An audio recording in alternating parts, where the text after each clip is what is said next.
Olá, nós hoje vamos falar um pouco sobre uma das passagens de Jesus aqui na Terra, em que é um espanto ao perceber na sua fala a utilização de um instrumento que para muitos foi um instrumento que gerou morte, né, e que foi também um instrumento que gerou defesa.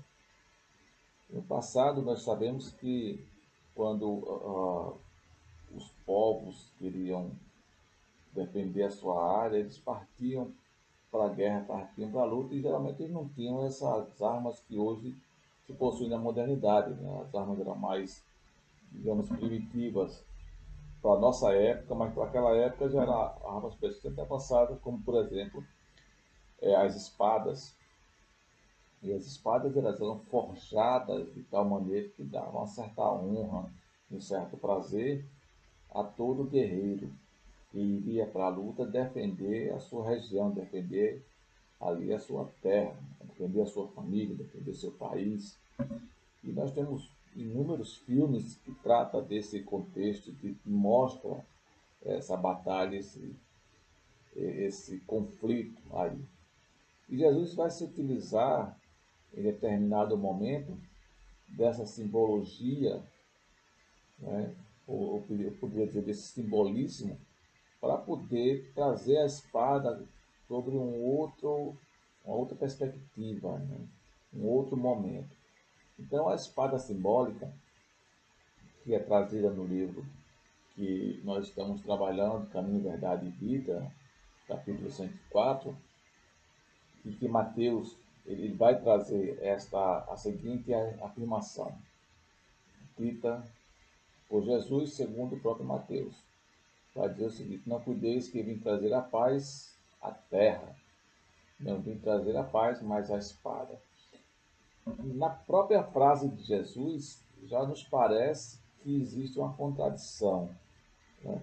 Então, nos parece que Jesus é este guerreiro que está em luta e que tudo aquilo que ele tem pregado de paz, de harmonia, de amor, de fraternidade, parece-nos que nesse instante se desfaz quando ele vai colocar ali que não veio trazer a paz, mas veio trazer a espada. E é algo bem curioso que isso se revele, porque temos em nossa mente que o Divino Mestre ele é o princípio da paz. Então, essa afirmativa dele sobre o conceito de que a conquista tem que ser realizada na batalha, para muitos pode ser algo assim bastante sério, isso pode levar ao pé da letra.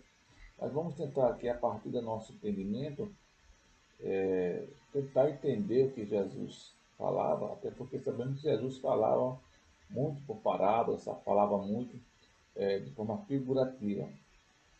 Então, para nós, o que significa ter paz? Significa viver sossegado, ter atingido ali o auge das nossas necessidades, ter os nossos entes queridos, nossos bens protegidos, que de tal maneira que não haja ninguém que possa vir tomá-los. Então, isso seria a ideia de determinada paz, né? O descanso do corpo. E é claro que uma vez que nós valorizamos o corpo nesse sentido, Jesus, em sua contrapartida, que vai valorizar o espírito, e por isso essa balança aí que nós temos, de um lado, Jesus valorizando o espírito, do outro lado, os homens valorizando o corpo, é evidente que, nesse sentido, Jesus não iria apoiar a ideia, porque senão ele iria se contradizer em tudo aquilo que ele pregou, né? Mas ele vai trazer um princípio para o espírito de luta, de batalha, que é justamente a batalha do conhecimento.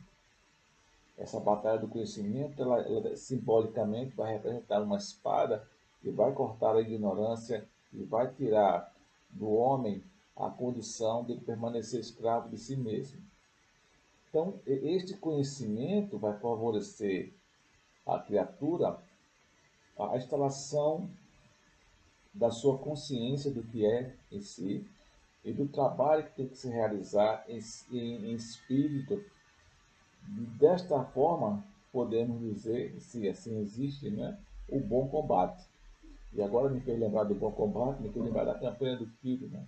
Quando o próprio Bezerra de Menezes fala o bom combate, que já veio lá de trás de Paulo de Tarso. Então, essa batalha que se destina é muito mais conosco mesmo do que propriamente com o outro. Até porque essa ideia de travar a batalha, necessariamente não podemos formar uma ideia de uma violência a tal qual é na realidade, mas de uma batalha em que nós travamos com os nossos defeitos, com as nossas dificuldades, e buscamos justamente aí uma iluminação. Né? O que seria iluminação? Para dar visão de Agostinho, essa iluminação é a presença de Deus na alma do homem.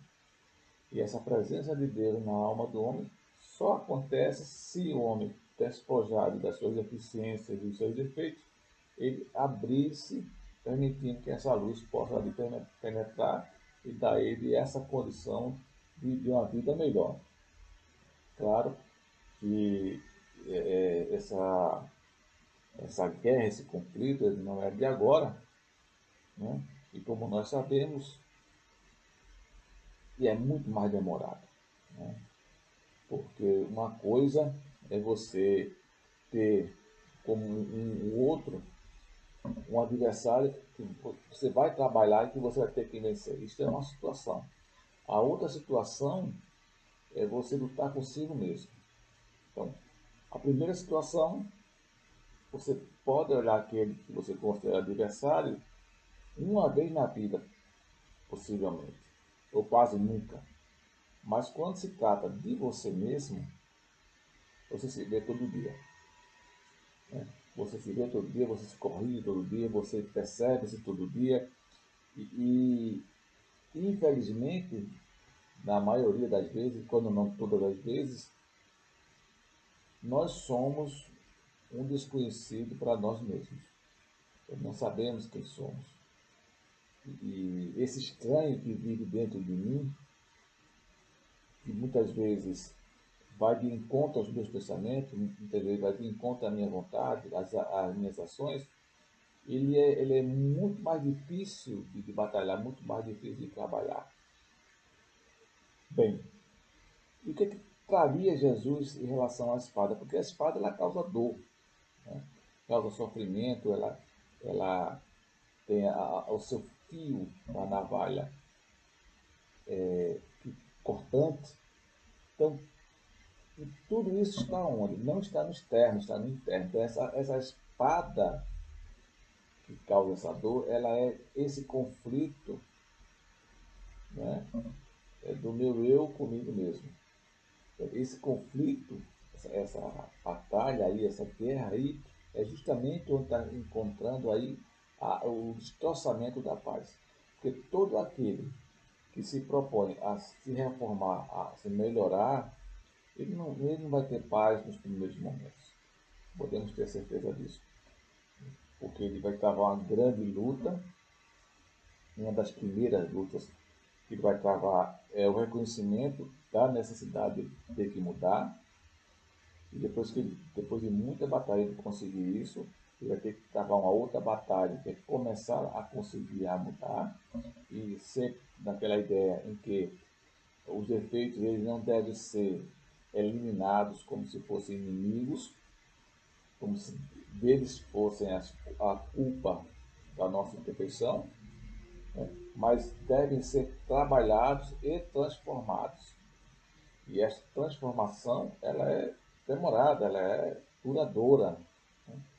E não conseguimos do dia para a noite, como muitas vezes percebemos algumas criaturas que por alguns instantes que participam de um determinado tempo religioso e já tem mudado a sua figura como se fosse um passo de mágica. E não é verdade isso, né? Porque para nós termos a paz, primeiramente chega a perturbação. Então, Jesus não traz essa paz como se fosse um passo de mágica para a terra. Jesus promete o reino dos céus, mas o reino dos céus ele é seguido de vários sacrifícios. E os sacrifícios que fazemos está justamente em cortarmos, em eliminarmos os nossos defeitos. E trabalharmos aquilo que temos que nos impede de ser feliz e, a partir daí, construir essa felicidade. Que é uma outra coisa que temos que entender. Quando vencemos essa batalha, essa muralha que nos impede à frente, que são justamente as imperfeições, não significa dizer que vamos encontrar um caminho já pronto para caminharmos livremente.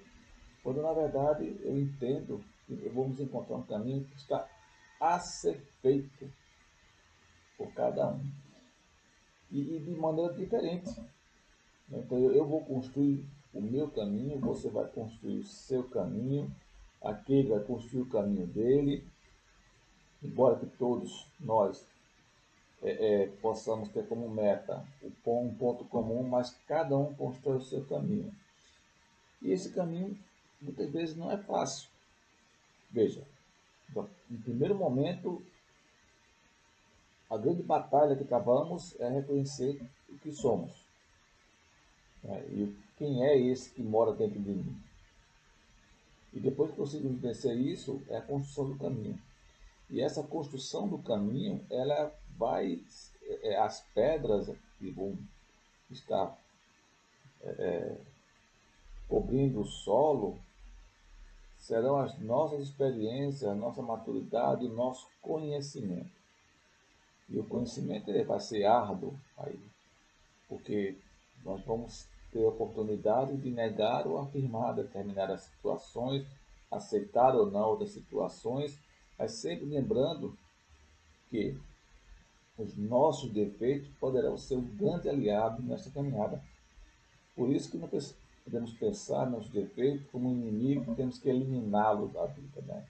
Nós temos que pensar como algo que precisamos transformá-lo em amigo. E por que eu digo isso? Porque na medida que vamos trilhar esse caminho, esses defeitos nos mostrarão onde podemos novamente errar e agora como podemos acertar. Então veja que é importante. É fácil isso acontecer? Não, não é fácil. É muito difícil isso acontecer. E por isso que Jesus vai dizer lá, não vim trazer a paz. No meu entendimento, naquela ideia de dizer assim, na partir do momento que eu resolver mudar, eu vou viver em paz. Não vai viver em paz.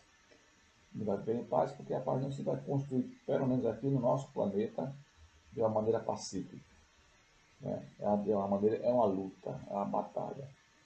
E, muito mais, tem o meio externo, né? Em que vamos sofrer essas influências pesadas, né?